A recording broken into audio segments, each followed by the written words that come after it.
English? Yes, please. Italian English. Start with Italian.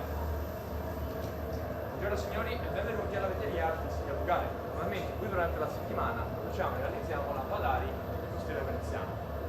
Oggi la produzione è ben diversa, in questo momento abbiamo solamente un maestro che lavora in fornace, il nostro Massimo. Mostreremo la produzione di una lampada, mostreremo però la realizzazione di un piattino con la tecnica soffiata. Con la tecnica soffiata usiamo tutti gli oggetti che non sono sopra. Siamo dal fondo centrale, dentro, lo togliamo, dopodiché iniziamo a soffiare, il vetro si dilata, si crea uno spazio vuoto. La realizzazione degli oggetti come le sculture, oggetti solidi e massicci, usiamo la tecnica solida, abbiamo gli strumenti sul tavolo, quando il vetro appare crescendo lo si deve portare alla fondo. Il vetro principalmente composto dalla sabbia di silicio che non sono niente di bianco, si usa di fronte a 1600 gradi di forno centrale e si converte in vetro trasparente. Per quello che riguarda i colori non sono elementi, i colori vengono aggiunti dagli ottimi minerali. I minerali che si possono trovare alla fine del forno, si chiama ciotola, delle posizioni. Ogni minerale produce un colore.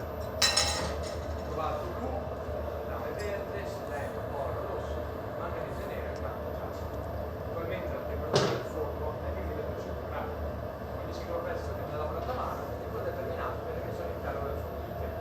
Si abbassa la temperatura per 24 ore, altrimenti fa la fine del cavalletto.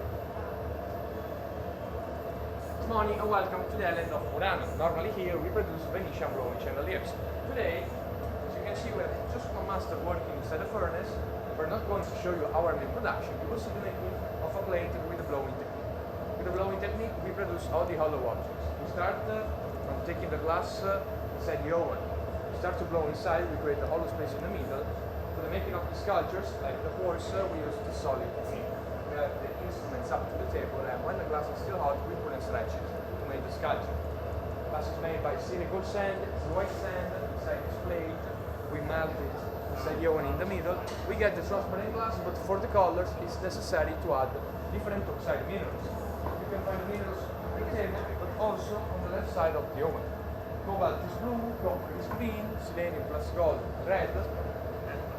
Every single piece is totally handmade, and when the piece is finished, we must move the piece inside another oven. Otherwise, it's gonna break like the horse. 24 hours. Tomorrow we expose the piece. Grazie maestro, applauso al maestro, thank you master. Bene signori, ora procederemo alla visita all'interno della sala espositiva.